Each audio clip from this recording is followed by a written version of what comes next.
नमस्कार, मैं हूं संजय शर्मा। आप देख रहे हैं 4 PM न्यूज नेटवर्क। चंदे का धंधा खुल रहा है तो पूरा देश हैरान है। बड़ी बड़ी पार्टियां इसमें गोते लगा रही हैं, डुबकी लगा रही हैं। लेकिन भारतीय जनता पार्टी ने तो कमाल कर दिया। इधर नोटिस आया ईडी का, आदमी गिरफ्तार हुआ। पता चला कि ये बड़े बड़े घोटाले में शामिल है। अपराधी ने कहा कि मेरी पीठ में दर्द है और हाईकोर्ट ने तुरंत जमानत दे दी। जमानत मिलते ही साहब बाहर आते हैं और फिर करोड़ों रुपए भारतीय जनता पार्टी को इलेक्टोरल बॉन्ड से दे देते हैं। इस भ्रष्टाचार की कुछ कड़ियां जुड़ती हैं महाराष्ट्र से भी। महाराष्ट्र में भी एक बड़े बिल्डर का नाम सामने आया जिसने शिंदे सरकार को करोड़ों रुपए दे दिए। और किस लिए दे दिए? क्योंकि वो बड़ा बिल्डर है। महाराष्ट्र देश की आर्थिक राजनीति है। तो क्या इस देश में बड़े बड़े बिल्डर, बड़े बड़े कारोबारी, अवैध कारोबारी, जिन पे ईडी इनकम टैक्स के नोटिस आते हैं, वो क्या भारतीय जनता पार्टी की वॉशिंग मशीन में जाकर इतने साफ सुथरे हो जाते हैं कि पार्टी उनके लिए कुछ भी करने को तैयार हो जाती है? और बड़ा सवाल यह है कि क्या इस देश में ये परंपरा ठीक है? क्या देश ऐसे ही चलेगा? मैं आज ले चलता हूं आपको महाराष्ट्र में। कांग्रेस के फायर ब्रांड प्रवक्ता हैं अतुल लौंडे जी, और उनके पास में मैं चलूंगा और अतुल जी से पूछूंगा कि आखिर महाराष्ट्र में ये सब हो क्या रहा है। चलते हैं हम लोग महाराष्ट्र में। अतुल जी, बहुत बहुत स्वागत है आपका। देश की आर्थिक राजनीति मुंबई से तय होती है, और मुंबई में जिस बिल्डर का नाम आ रहा है उसमें कुछ पैसे तो आपकी पार्टी ने भी लिए हैं। क्या सब उसने विपक्ष को भी पैसे इसलिए देता है कि आप लोग बंद रहें, मुंह जवान बंद रखें? खेल क्या है? हमाम में सब नंगे हैं वाली कहावत क्या आप लोगों पे भी लागू होती है? इस बिल्डर को जानते हैं आप और उसकी शिंदे से रिश्ते क्या हैं? संजय जी, ये जो कहावत है हमाम में सब नंगे, इसको बदलना पड़ेगा और हमाम में भाजप नंगा, ये करना पड़ेगा। आपको जानकारी होगी, जब ये इलेक्टोरल बॉन्ड लाए गए तो उसकी खिलाफत किसने की थी? उसकी खिलाफत कांग्रेस पार्टी ने की थी और ये कहा था कि ये ओपेक है, अपारदर्शी है, इसमें बहुत धांधलियां होगी, करप्शन होगा और फिर एक ही पार्टी को सारा का सारा चंदा जो है वो मिलने की संभावना, आशंकाएं जो हमने जताई है। हमने इसकी बहुत खिलाफत की और आज जब सामने आया है तो हम जो कहते हैं वो सही निकल कर सामने आया है। क्या कहा था अरुण जेटली जी ने कि इससे पारदर्शिता आएगी, लेकिन हमारे वक्त तो दिखाना पड़ता था कंपनी को, 7.5% के ऊपर दे नहीं सकते थे, लाइबिलिटी क्लॉज में दिखाना पड़ता था, पता चल जाता था। अब ये जो महाराष्ट्र की आप बात कर रहे हैं, ऐसी 41 कंपनियां हैं, जो 41 कंपनियों ने 2471 करोड़ का चंदा इनको देश भर में दिया है और बाद जिनके ऊपर रेड्स हुई है उन्होंने बाद में चंदा दिया है बाहर आने के बाद। ऐसे कुछ लोग हैं जिनको कॉन्ट्रैक्ट मिला है, उन्होंने चंदा दिया है। ऐसी कुछ शेल कंपनियां हैं जो शेल कंपनियां बचाने के लिए दिया, और गेमिंग वगैरह तो हम देख ही रहे हैं कि किस तरह से चंदा दिया गया है। तो ये बात तो तय है कि कांग्रेस तो सत्ता में नहीं है और Congress, ED, income tax, CBI, ये तीनों ही जांच एजेंसियां जो है वो केंद्र की जांच एजेंसियां है, जिसके ऊपर अख्तियार जो है वो केंद्र सरकार का है। तो फिर कांग्रेस कहां से आ जाती है? और चुप रहने का सवाल होता तो हम चुप कहां बैठे हैं? इसके ऊपर लगातार सवाल हम खड़ा कर रहे हैं। और भाई, एक मोहम्मद जुबैर ने एक ट्वीट किया है। उन्होंने कहा है कि मुंबई बेस्ड कंपनी है बीजे शिर्के, उन्होंने कॉन्ट्रैक्ट लिया 4652 करोड़ का। कॉन्ट्रैक्ट का कंस्ट्रक्ट 20,448 फ्लैट प्रधानमंत्री आवास योजना में बनाए जाने थे। जुलाई 2000 में इन्होंने डोनेट किया 25 करोड़ रुपया शिवसेना, एकनाथ शिंदे वाली शिवसेना। 85 करोड़ रुपए शिवसेना को दिए जुलाई 2023 में। 2024 में इन्होंने 31 करोड़ रुपए बीजेपी को दिए, 2 करोड़ कांग्रेस को दिए और 1 करोड़ आप आदमी पार्टी को दिए। यानी कि इन्होंने 25 और 30, 60, 50, 60 करोड़ रुपए दे दिया और ठेका हासिल कर लिया 4652 करोड़ का। ये सुना जाता है कि ये जो साहब हैं, इनका बड़ा जलजला है। महाराष्ट्र में सब इनके आगे नतमस्तक रहते हैं। आप जानते हैं कुछ इनके बारे में? सत्ता के अंदर इनकी इतनी पकड़ कैसे है? नहीं, सिडको का काम ये बीडी शिर्के जी करते थे। इनके पास ही वो टेक्नोलॉजी थी लो कॉस्ट हाउसिंग की, और ये जाना माना नाम है गवर्नमेंट के काम करने में। लेकिन ऐसा कभी हुआ नहीं कि इन्होंने इतने बड़े पैमाने पे चंदा कभी दिया हो। अभी एक एक परतें, एक एक बात खुलते जा रही है। तो बीजेपी ने कमीशन चंदे के रूप में लिया, चंदा दो धंधा लो, ये जो है स्पष्ट तरीके से सामने दिख रहा है। तो ये दूसरा प्रकार है। 3-4 प्रकार जो मैंने आपको बताया कि एक ये वसूली भाई जो है ये दो वसूली भाई किस तरह से काम कर रहे हैं, ये स्पष्ट रूप से सामने आया है। एक तो आपको ईडी इनकम टैक्स और सीबीआई की रेड डलवाओ। अभी क्या हुआ है, इन्होंने सत्ता में आने के बाद इनकम टैक्स का सेंट्रलाइजेशन किया है, फेसलेस किया है इसको, और इसके सारे सर्वर दिल्ली में है, और दिल्ली में सारे रिटर्न जो है वो प्रोसेस होते हैं, दिल्ली, बंगलोर, 2-4 जगह प्रोसेस होते हैं। फिर वहां से इनको पता चलता होगा कि चलो भाई ये तो सेंट्रलाइज सिस्टम हो गया है, इसके पास इतना पैसा है, डालो इसके ऊपर रेड। ऑटो जनरेटेड स्क्रूटनी होती है, नए नए क्लॉजेस उसमें आते हैं, उस प्रकार कभी प्रॉफिट का क्लॉज चेंज होता है, कभी किस तरह से प्रॉफिट जंप हुआ है, शूट हुआ है, उसके ऊपर स्क्रूटनी होती है। तो इन लोगों के हाथ में ये सारी चीजें आ गई, सेंट्रलाइज हो गई, तो इनके लिए और करप्शन करना आसान हो गया। तो लोगों पे ईडी इनकम टैक्स की रेड डाली है। और एक मैं आश्चर्य की बात बताऊं, कोई मुझे बता रहा था कि जिन लोगों ने कांग्रेस को या विपक्षी दलों को चंदा दिया है, उन लोगों को बेहद बुरी तरीके से अभी सताया जा रहा है अधिकारियों की तरफ से, बीजेपी का नाम लेकर बुरी तरह से सताया जा रहा है, और उनको और उनसे पैसे ऐंठने का काम जो है वो चल रहा है। ये बातें खबरें भी सामने आ रही है, तो ये स्पष्ट रूप से चल रहा है। भाई बड़ा शर्मनाक है, प्रधानमंत्री योजना के तहत ये मकान बड़े गरीबों को दिए जाते हैं, बनाए जाते हैं, छोटे मकान होते हैं, छोटे फ्लैट होते हैं। 4,600 करोड़ का ठेका लेने के लिए 60 करोड़ रुपए रिश्वत। ये इतना मुनाफा जो है, आदमी अपने धंधे से कम करेगा, सीमेंट खराब लगाएगा, रेता खराब लगाएगा, उनका क्वालिटी खराब होगी। इससे ज्यादा भ्रष्ट तंत्र और क्या हो सकता है कि धंधे का इतना विकृत रूप देश के सामने आ गया, इतना खराब रूप सामने आ गया। जो अरविंदो फॉर्मा है उसका मैंने जिक्र किया, जिसको शराब नीति में आरोपी बनाया गया, उस व्यक्ति को पकड़ा गया, जेल चला गया, जेल में जाके कुछ बात हुई, सेटिंग हुई, कह रहा है हाई कोर्ट में गया कि मेरी पीठ में दर्द है। मेरे ऑफिस में भी लोग पीठ दर्द की बात कहते कहते मुस्कुराने लगते हैं, मजे लेते हैं कि छुट्टी मिलेगी या नहीं मिलेगी, और लेकिन पीठ दर्द पे हाई कोर्ट ने जमानत दे दी। बाहर आया, वो भारतीय जनता पार्टी को करोड़ों रुपए का चंदा दे देता है और फिर बाद में सरकारी गवाह बन जाता है। ऐसा लग रहा है मजाक चल रहा है देश में, पूरी दुनिया इस को लेकर मजाक उड़ा रही है कि भारत की जो रूलिंग पार्टी है वो भ्रष्टाचार का इतना नंगा नाच कर सकती है। क्या इस देश को ये दिन देखना बाकी बचा था? देखिए, उन्होंने पाकिस्तान से भी चंदा लिया।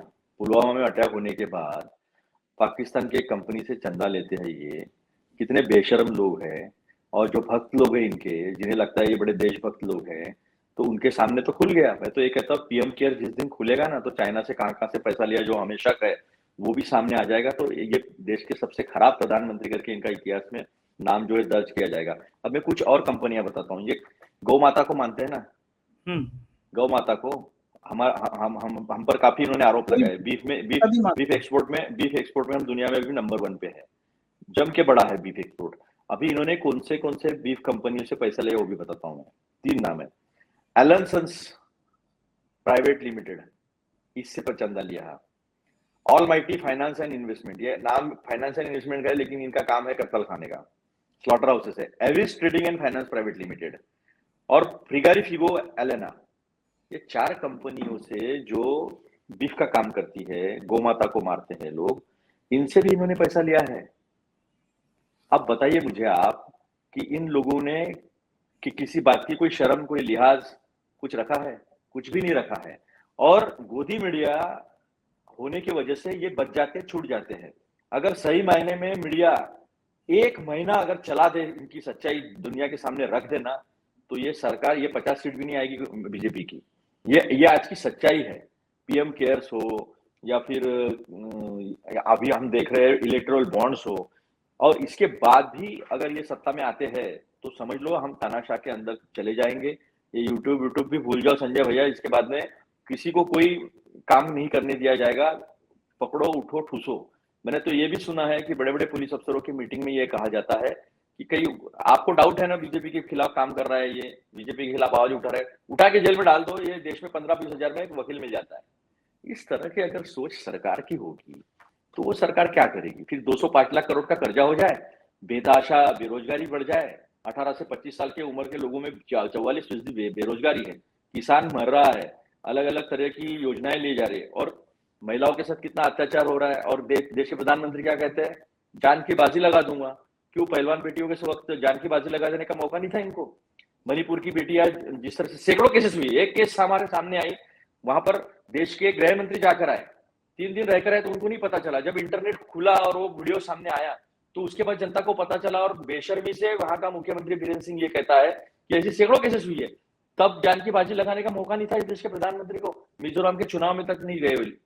तो ये सारी चीजें जो है ये मीडिया सामने लाता नहीं है। आपका बहुत बहुत शुक्रिया संजय भैया, आपका बहुत बहुत शुक्रिया कि आप जैसे बेबाक पत्रकारिता की वजह से कुछ बातें तो कुछ तो जनता के पास जा पा रहा है। हमारे विपक्ष की बात जो है वो बात हम रखने को मौका तो मिल रहा है, इतना ही लोकतंत्र बचा है। और मैं तो कहता हूँ ये मीडिया जो है ना, जितने बड़े बड़े मीडिया हाउसेस है, इन्हें तब लगेगा लोकतंत्र गया जब इनका सारा दुकान बंद करके सिर्फ दूरदर्शन चलेगा, और वो पीएमओ ऑफिस से जैसा चाइना में जाता है ना, सब वेरीफाई होकर कि यही न्यूज लगेगी, यही न्यूज चलेगी, तब इनको लगेगा कि हाँ लोकतंत्र इस देश का गया है। और ये होगा संजय भैया, मैं आपको बता रहा हूँ ये होगा। लेकिन कांग्रेस भी तो अपनी सशक्त भूमिका निभा नहीं पा रही। महाराष्ट्र में आपका संगठन ही, आपका इंडिया गठबंधन ही जाबोडोल होता हुआ नजर आ रहा है, प्रत्याशी तय नहीं कर पा रहे हैं आप लोग, अभी बड़ा विवाद सामने आता है बार बार। नहीं, कोई विवाद नहीं है, प्रत्याशी अपने काम से लग गए हैं। हम प्रकाश अंबेडकर जी का इंतजार कर रहे हैं, उन्हें 4 सीटों का हमने ऑफर दिया है, वो जैसे ही 4 सीटें बता देते हैं तो सारी चीजें जो है स्मूथली हो जाएगी। स्मूथली सब चालू है। अब बोलते हम कर नहीं पाते, क्या जला ले खुद को? हमारा नेता 4200 किलोमीटर पैदल चला, 6700 किलोमीटर उन्होंने फिर से दूसरी यात्रा की, क्या हम जला ले खुद को? क्या ये देश की जिम्मेदारी सिर्फ विपक्ष की है? बाकी संस्थाएं जो है वो गुलामी बनकर एक तारीख की सैलरी के लिए देश को बेचता हुआ देखे?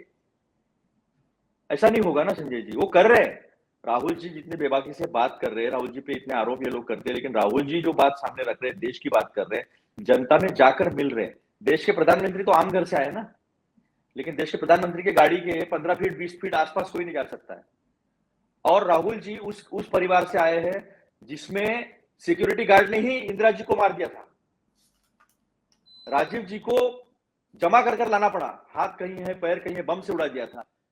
उनका बेटा लोगों में जा रहा है, उसकी गाड़ी के इर्द गिर्द हजारों लोग रहते हैं। मैं था नासिक में, साथ में था मैं पूरे महाराष्ट्र में, इतने लोग इर्द गिर्द के हमें डर लगने लगा था।